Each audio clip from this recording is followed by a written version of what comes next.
issues, or you're just too busy, or you have something.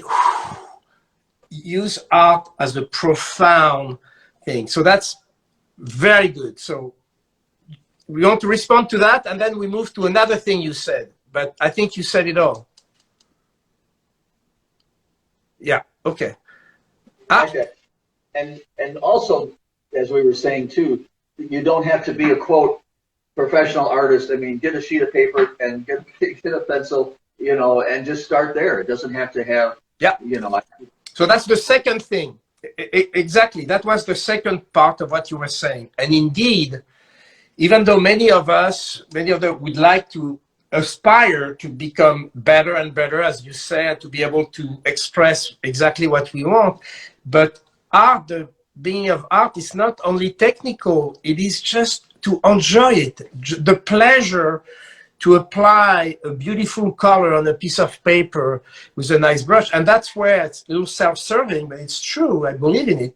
That's when you use better quality material. It's helpful to just enjoy the moment instead of struggling, fighting for things completely. Just, you don't have, it doesn't have to look like anything. Just the pleasure of doing a watercolor wash on a piece of paper, right? You speak to that connection with the materials and things, and how just that on itself, it feels good. You know, I think you should. I think that's the whole idea. They got to experience it, you know, and all they need to hear, you know, is share with at someone, and it's going to happen real easily. Someone's going to say, "Wow," and you're hooked. You'll get it. You'll have that new connection with someone who's viewing that painting, and you realize you've just reached out and you touched someone in a whole different way. You can do it with great music, you can do it with profound words and poetry, but you can also do it with a piece of paper and a pencil. And it's a form, like I said, of that communication. And then when someone not recognizes it, someone relates to it or experiences in the way you were wanting them to, and they say the word "wow," you know, it's like when I hit that perfect shot in tennis down the line, cross a winning shot, or I hit the golf shot that's you know, that far from the hole. I go, "Oh my gosh, now I'm hooked. I got to do this more." Same thing with the art and the painting. So I encourage everyone to keep trying, keep doing, and then show it off once in a while, and you're going to get a wow, and then you know something more than just colorizing paper. So Tom, can I ask you a favor? Because the sound is not super perfect. Why don't you try to get closer to the mic? Can you move your chair slightly closer to the phone?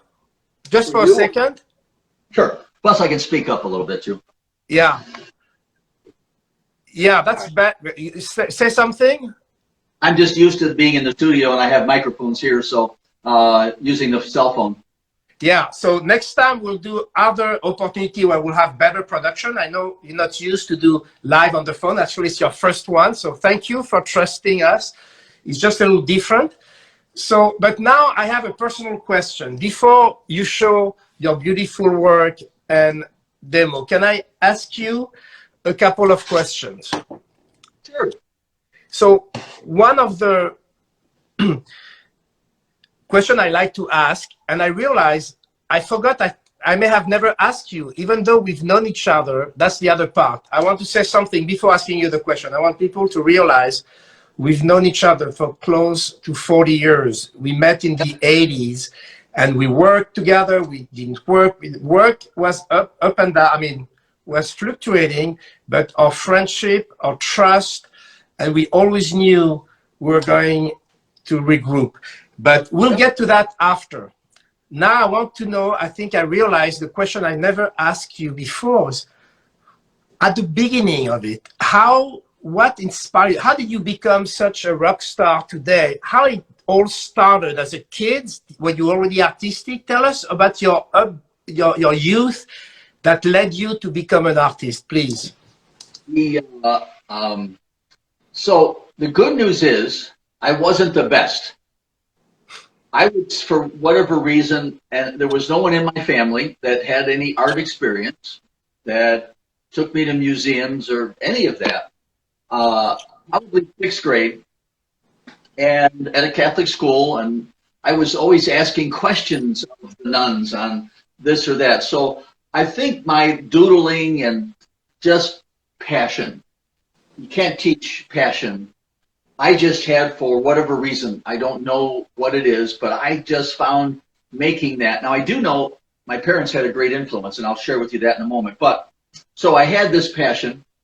Probably I was looking for identity. I wasn't, I was somewhat athletic, but I wasn't the best athlete. I was good in school, but I wasn't the best in school. You're looking for, what am I special or different, or what do I have to, bring to the group? And, my little sketching or my doodling or whatever, that was something that kind of caught other people's eye and just made me feel, oh, that's something that no one else is doing. I'll keep on doing. I liked it that way. So I was kind of subliminally, subtly encouraged, because I was the only one doing, and it wasn't that it was good or great, but it was just something that they hadn't seen. So that kind of got me interested. Now, my parents, not knowing, and this would be great, if anyone's going to ever encourage somebody, I have the answer, because my parents didn't know they were doing the best thing they could have ever. So I would be, sketching away, and a couple great things happened. In our house, everybody came through the back door in the kitchen instead of the front door. And past that kitchen was the refrigerator, and on that refrigerator was tacked up all of my artwork. And so I had a showcase. So it was a family member or my Aunt Rose or whatever came in, I made sure I had some new art, because we always said something about it. Who knows what? So that was your parents' idea or your idea? They had no idea what they were doing. I just was bringing stuff down, and so they just put a magnet, tacked it up on the refrigerator. There was no push pin on the wall. It was just a magnet. So that refrigerator magnet, which doesn't work now with stainless steel, but anyway, that was a forum to want to keep on doing, because I had to rotate the exhibition every now and then. Second, very cool. I love that story. Very nice. Kids or grandkids, don't accept what they're doing. Display it. Showcase it. Stick it up. So when my kids have been in here, my grandkids have been in here, there's a wall just loaded with their artwork. So they see, that I'm proud of their stuff, or somehow they're being showcased on the wall. Grandpa's got his on this wall, and mine on the other wall. Another thing, like I said, there were a couple of them that, and this is what I'm hoping others do when they see young ones drawing or sketching, that my parents were making nice comments, but they didn't know, but they never complimented me on how accurate it was. Wow, this looks just like a truck. Never heard that. Instead, boy, I like the big size of the truck. I like the red you used today. So in my mind, I got more red. I'm going to go do another one. So they were complimenting me not on a accuracy and realism, which it wasn't anyway, but it then didn't drive me to make art, and art only was better if it got more realistic. So art was better because I used big brush strokes, because that was a comment. Wow, you like the I love it. It's music in my ear, what you're saying, Tom. I love that story. Go on, continue. Give us more tricks. Yeah, no, because that's what I'm wanting everyone that's listening to use, that kind of compliment. Don't compliment it that they got it right, because there is no right. And then that would drive the doer to make it look more realistic. Anyway, and the third thing that always worked well is I had my room. It was, after a while, I had my own room, and I had a table, and my parents were good enough to go, okay, if that's the way you want it to look, just close the door so we don't have to see it. But what it was a place that was inviting, that didn't have to be cleaned up before dinner, that he didn't have to go to a blank table and bring stuff out. It was already out. Every time I passed by, it was like I was hearing my table calling me, my pencil asking me, my brush, pick me up. Can you do something with me today? I love it. That's fantastic. So she gave you permission to have your little studio, your little playground. I won't look at it, close the door on that specific thing, and you felt it was yours, your toy, that was my place. And if I splattered a little bit on the wall, it's your thing. You'll clean it. If you don't want to clean it, it's your room. So that was, so I had a place that was inviting. I had a comment that was encouraging, not based on realism. And I had an exhibition space. Yeah. What a perfect trifecta there for wanting one to keep on doing. So by the time I went to high school, my parents had, then moved me to a public high school because there was more art opportunity. So you had, so hold on. Just 1 second, because that's important. We see with parents or grandparents, so they like the fact, and then they started by allowing you to do it, to now encouraging you to do it or supporting you to do it, right? Now that's and supported me and encouraging me until it came time for college. I'll get to that story. okay. But yes, it was closer. Obviously, it was public school versus private schools. So it helped them as well. But I also, when I was in grade school, the teachers were calling my parents in for a conference. I thought for sure it was because I was pulling Susie's ponytail, or I switched some of the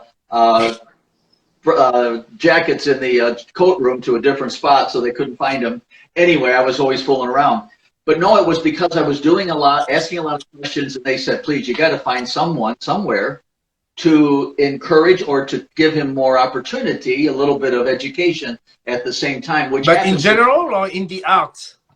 In the arts. Okay. Right in the arts. Okay. So I went to school, adult art school at night on Wednesday nights. But I had to, I had to leave at 8:30 because I had to be home by 9. The class went from 7 to 9, but it was fun. And I had my own little corner. The teacher knew I was, still in grade school, but they saw that I was interested enough. I wasn't going to be trouble. I wasn't going to be a distraction.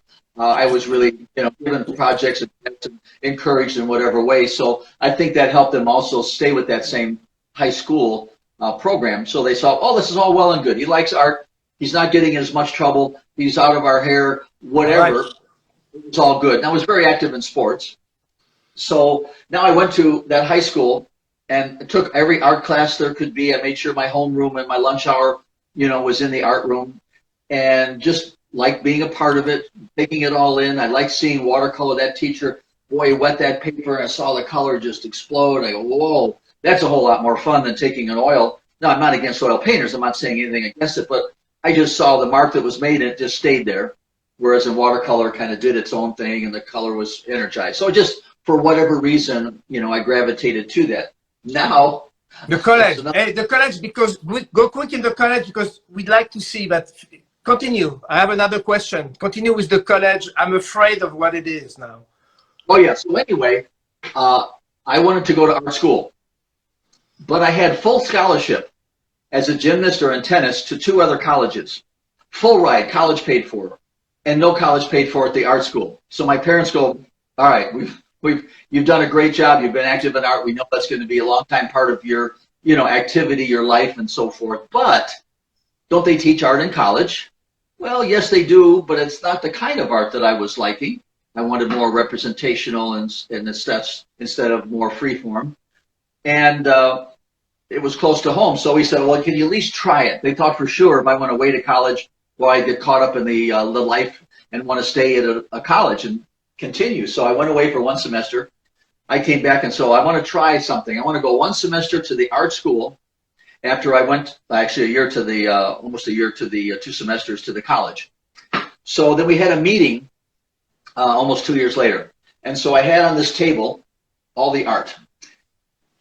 I didn't tell them what was what. And so I can remember to this day, my dad picked up, one of those paintings and he didn't say anything, but he had that, that little furrow thing you see on your dad's brow. You knew something was wrong. Either you're in big trouble or he wasn't sure what he was looking at. So he started turning it, and he set it down, and then he grabbed up this other piece of art, and he set it back, and he had the bumps on the top of his forehead went away, and yeah, okay.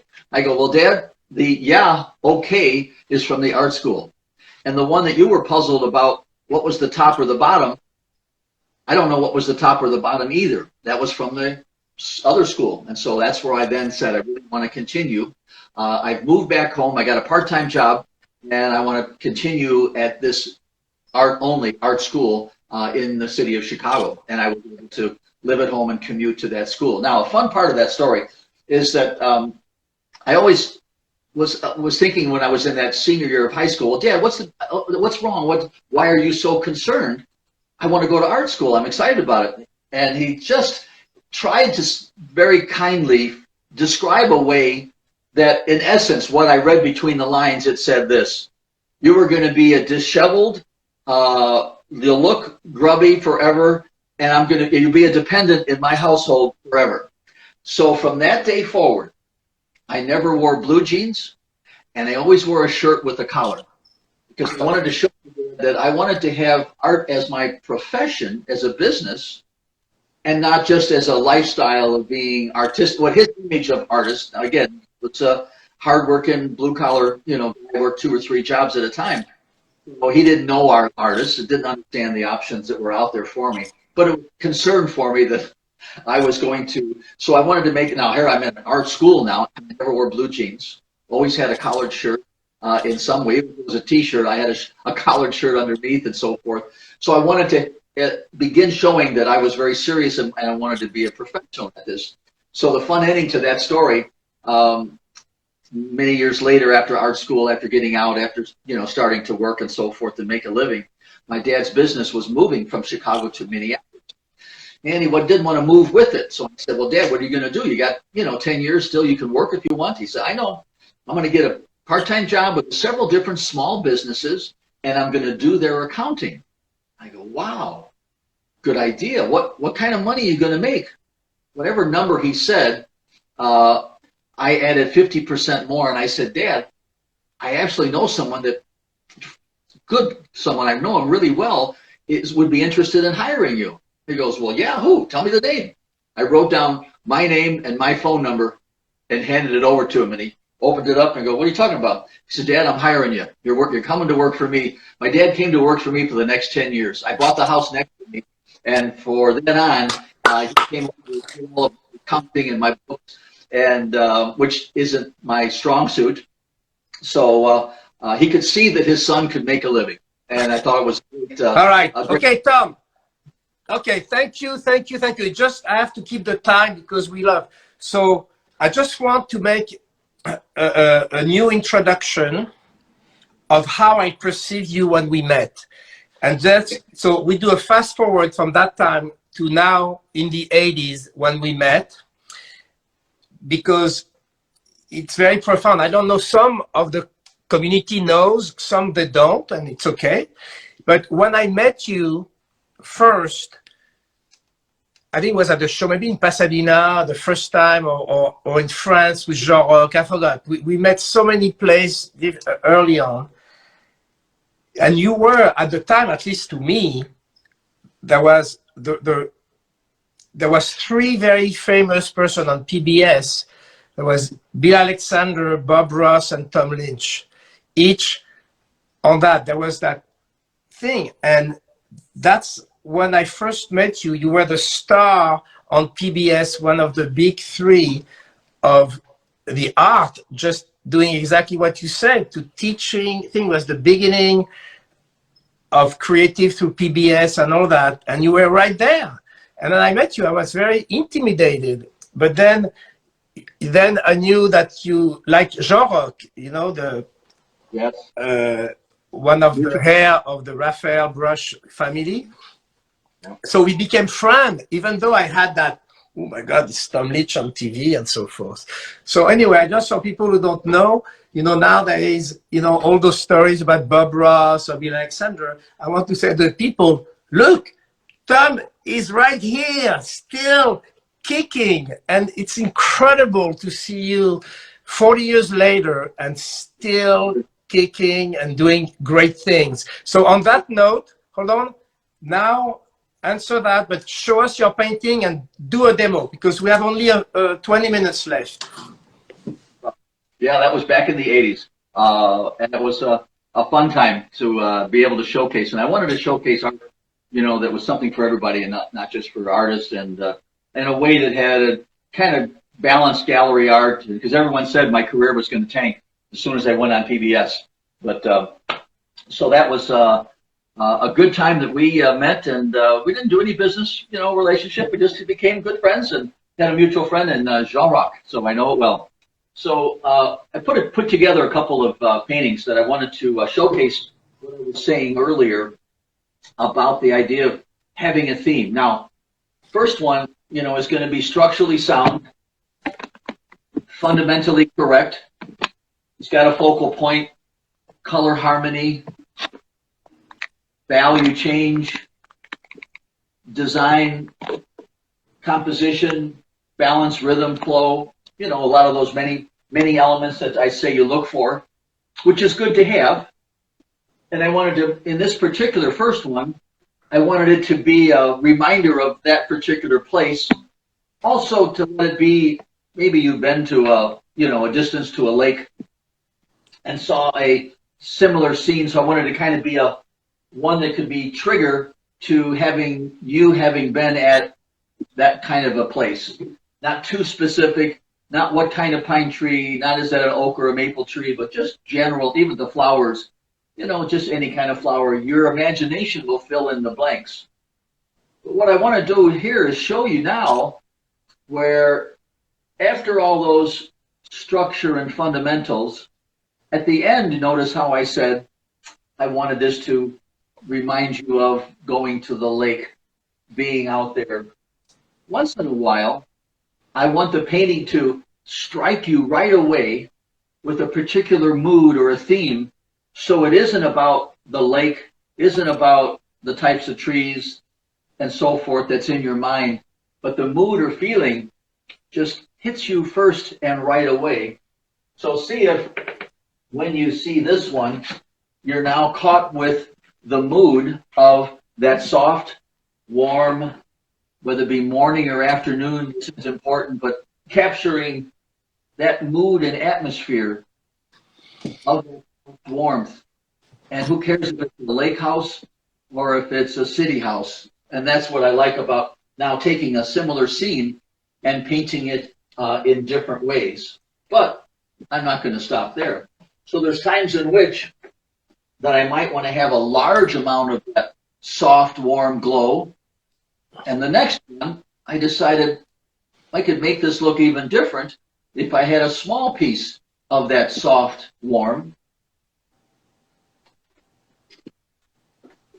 And it had a large section of the shadow, opposite, obviously in the purple, opposite to give a little more drama, a little more impact, to the scene. So there's where I've taken and now done a third version. I got more. One that's similar to you saw at the beginning, and a finished painting where I took and would wet it and soften it with a toothbrush and spray it and rag and rub so that the first impression is that misty, hazy, soft, foggy atmosphere. And so right away, again, I'm hitting the viewer now with a mood in a painting and not just the subject matter. And we are not done yet. Ooh. I have a break. I need 1 second. I realize I forgot to say something. I'm sorry, I forgot. Let's leave the last one for a second. I forgot to say that there was a giveaway, and you can still, if you go on Art Savoir Faire and follow the instruction, you can still win. We are giving away a very nice watercolor set from Sennelier. So I forgot, I was supposed to say it at the beginning. You have only a few minutes, so that's it. But before you go ahead. I'm giving away a signed print to the second prize winner. Ah!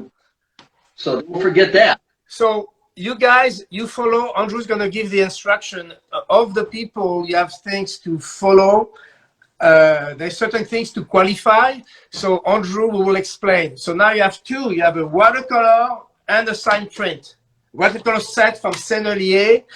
And maybe Tom will mention his experience with Sennelier. So now the grand finale. Let's go back to your, it's fantastic, Tom. Thank you for showing it. So great. Merci.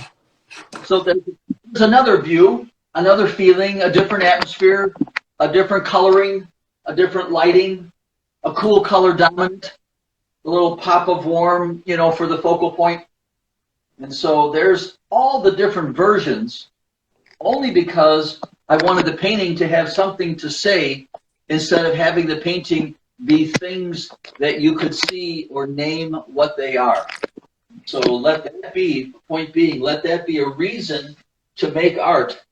Let the mood, the theme, the atmosphere, once in a while, be the primary thing that you're trying to get across to the viewer to enjoy. So how many? You had 4, right? I got 4. I'll work on the next. Can you put them and do it one other series? 1, 2, 3, 4, and show us the thing. Can you go one more time? Okay. So we'll start with the good traditional approach, the good fundamental approach, a good structure, all the elements, the checklist for making good art. That's also a way to know when you're done. Does it have focal point, value change, color harmony, good shapes, composition, directional patterns, watching out for tangents and the like? But once in a while, have the mood be a soft, warm glow. And or once in a while, have it be a cool, crisp, high contrast play of light. Or once in a while, have it be a misty, hazy, foggy, atmospheric feeling in the scene. And once in a while, have it be a small glimpse of the warmth of the light hidden by all the deep shadows and the cool colors in the background. And all of that happens sometimes by taking, you know, an old painting, as I would call this maybe an old painting, and instead of just settling it for it to be nice, take an old painting and do something dramatic to it. So that's how I've learned to now have this strong mood in the beginning stages, is that I wouldn't settle for a painting being with the word nice, which isn't bad. It's good. Good is not where I always want to go. But I'd rather someone say it's too dark, too dramatic, too powerful, than having them say just the word nice. And so there's my message. I love it. Hey, Tom, that's fantastic. It's so tutorial. And I know I've been, I have to say something but then you need to move. And if you're going to show us some little paint tricks, we have to do it very fast. But you have such a good way, such talent to show. You invited me on stage a couple of times in the past where we talk things, and you have this way to educate, to be tutorial, and just that in 5 minutes to show those 4 or 5 different versions is very, very good. So I invite everybody to trying to follow your classes, your workshop at some point. Do you want to say 2 seconds and then you're going to go to your painting? Do you want to say about how people can find you? Well, they can go to my website, and if they sign my mailing list, so my website is tomlynch.com.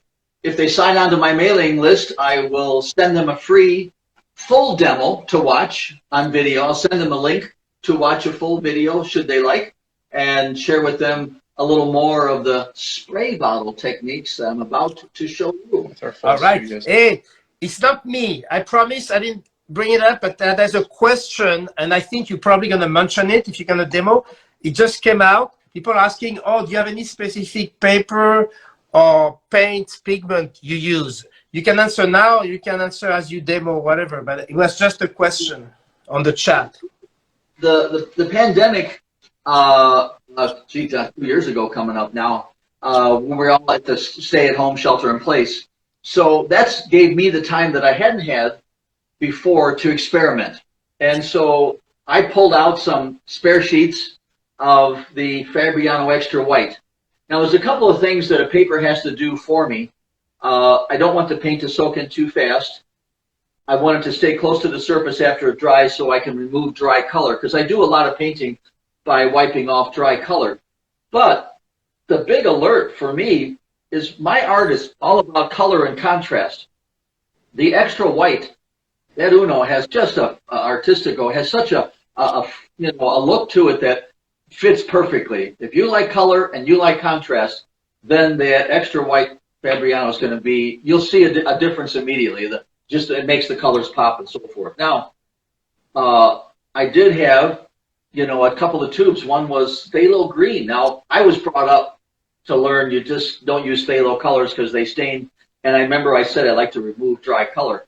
So I was out running out of paint. I used this old tube, what the heck, and I was able to lift off dry color. So that brand, the Sennelier, for whatever reason, it doesn't stain like the Winsor Newton I grew up on, which isn't bad paint, but there's certain characteristics that, wow, the colors are bright.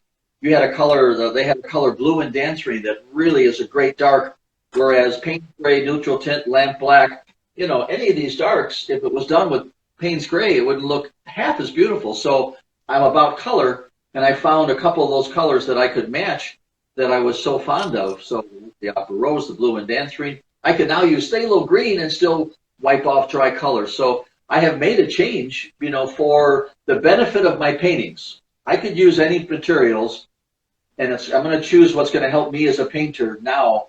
And that's why I've been real happy about making the switch. And the extra white, what a difference that has made as well. Hey, thank you, Tom. People are continuing to ask a question about material, but I think you should go ahead and demo because time is running out. You have about 10 minutes.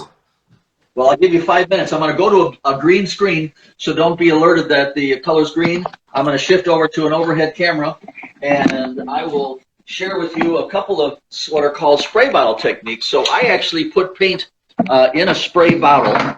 So I've had a custom spray bottle design where that it can I can lightly tap out paint and create. So let me share with you in my book. So, here is so I've had a what's called a dot bottle that I take. I'm able to lightly tap with this particular bottle, and only a few dots of paint will come out. So it is. Look at the variety of sizes. And the random patterns that I'm able to achieve. So I'm gonna, my good. Yeah. So Tom, this spray bottle. So it's water, but you use traditional watercolors, right? Yeah. Right. So I'm squeezing paint, about 1.5 inches of paint, and I add about 1 inch of water in the bottle. Okay. But it's a dot bottle. You can only I have them custom made. So you can get them at. You'll see on my Tom Lynch site. You can get those dot bottles. But the beauty is you can lightly tap and only a few dots will come out. And so I can achieve so much more with just a few dot patterns.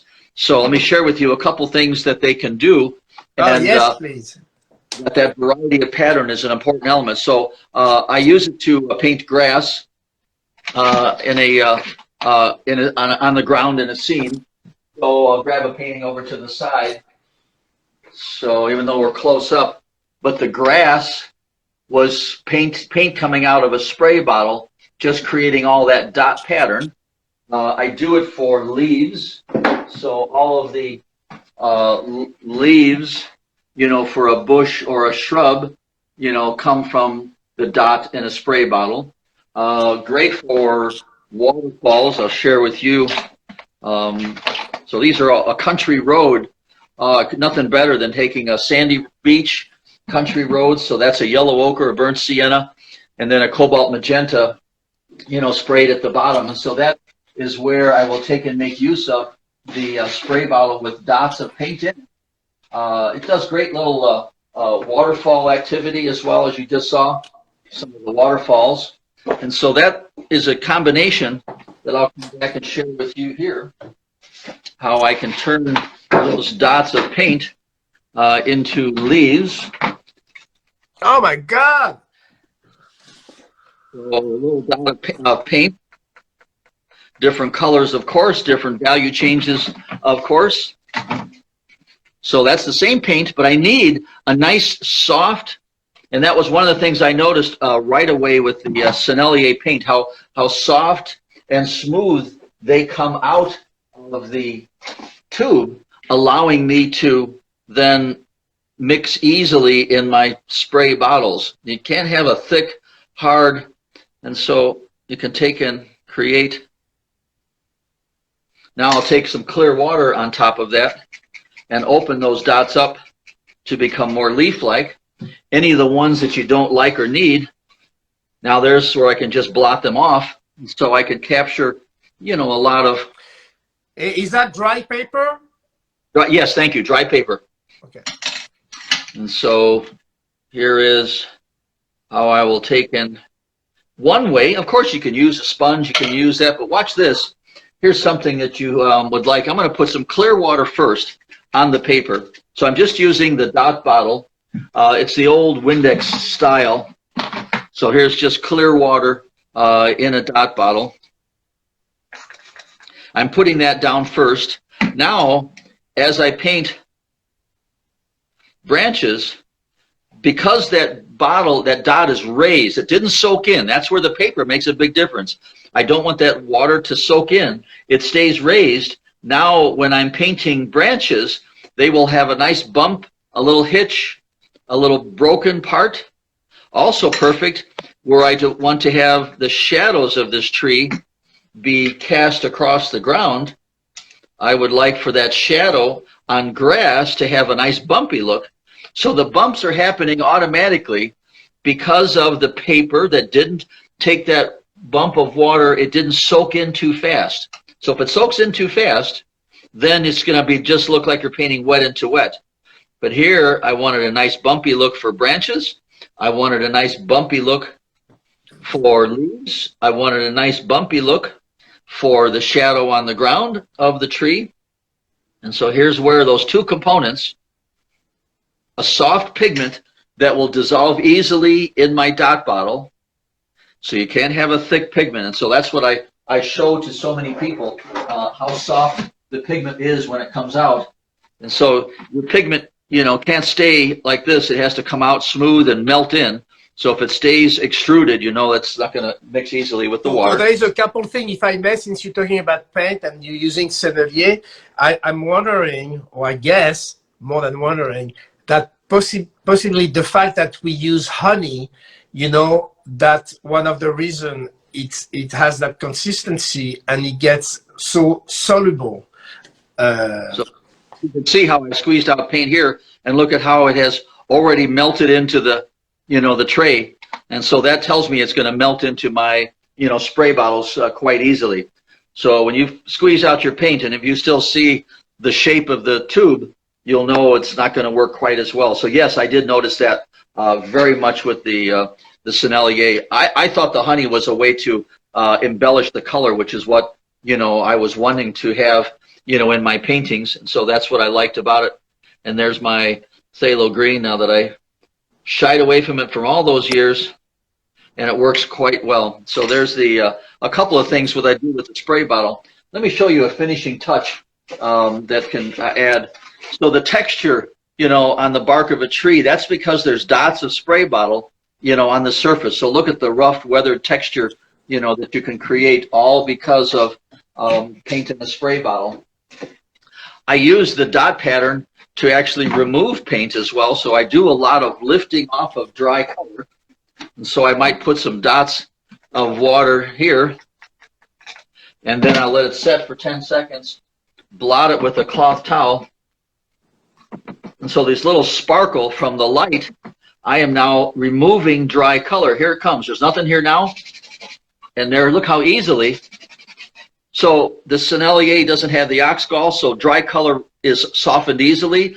The paper doesn't let the paint soak in, so I can lift off dry color quite easily. In fact, that lifting off dry color is a way in which I develop a lot of paintings. I proceed with making art knowing that I can lift off dry color as a way to make art. So these, you know, these branches, that's all lifting off of dry color afterwards, capturing a little bit of light. So that's all the top of that fence post. That's wiping off of dry color, just as I was to showcase a little bit of the lifting off right there. And this will amaze you.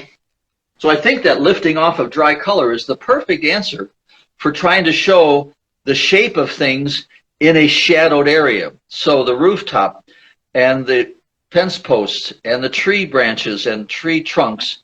Now, another benefit that the paper has, that extra white, has an internal sizing. So your Fabriano paper has an internal sizing. So I could, after I've done the lifting off of color for the rooftop, I could come back and also then paint right across that area. Other papers, you've wiped off the sizing, there still is internal sizing, I can come back. So there's a natural way that I think art should be created by removing dry color, not just progressive layers of adding color. And here's another example of the spray bottle in action, all that crunchy, splashy, exploding, turbulent, waterfall activity. That's really the spray bottle. Here's lifting off of color later on. So I use that lifting off. That's also why when that one painting we saw where I was able to lift off color and showcase it. Then the last little trick I'll share with you, after that you're going to have to come to class, is that I will take and put some paint in a spray bottle. Now this is a fine mist spray bottle. You can get this, at the store, the grocery store. But I will take paint in a fine mist spray bottle. It doesn't, and I'll show you the pattern. So that's what I mean, fine mist, it's like an airbrush. Very thin, very tiny dots. And so it's a wonderful way to finish off a painting by, look at how I'm spraying the sides, and it's kind of quieting down the color, quieting down the contrast.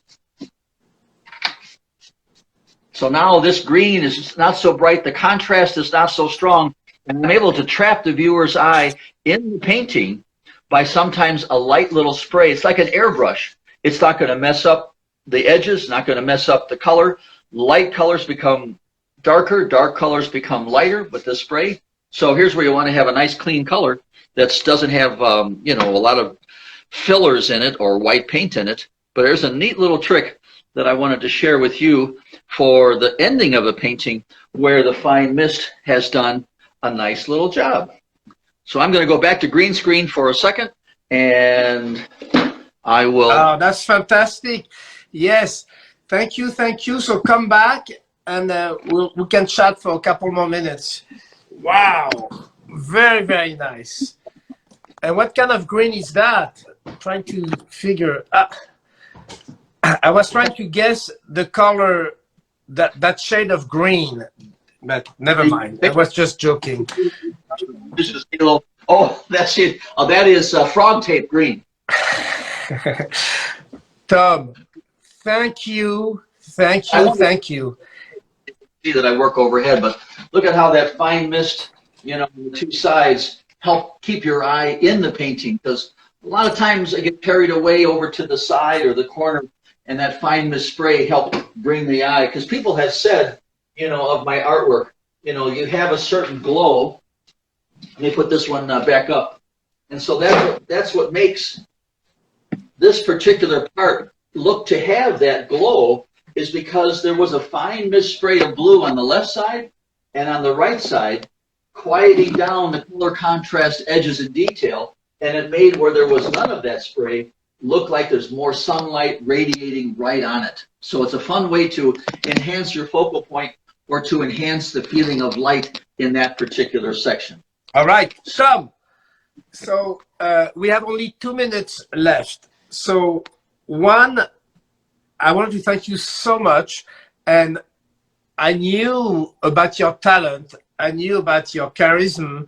I knew about your story. There is part of your life story I didn't know. So thank you for sharing and to tell your life story. There is something I want to credit you also above and beyond, is how I want to tell people it is your first time you do a live with a phone. When I asked you if you would come live, you said yes right away. You would love it, but you didn't know exactly what I meant. And it's only this morning that we figured it out, sort of, and you totally improv, because you have such a sophisticated now, you do virtual seminar, you have a helper now. What's his name, the person who helps you? Joshua, thank you, Joshua. So you have a whole team to do high quality, produce video, but the phone, never. And you took the chance to go live on the phone. Never. You didn't even know what Instagram, how it works. So thank you. The fact that you take a chance, even if you're a rock star and you were on PBS and all this, and you are ready to be vulnerable to go live through a medium, through a technique that you have never done. And congratulations. That's fantastic.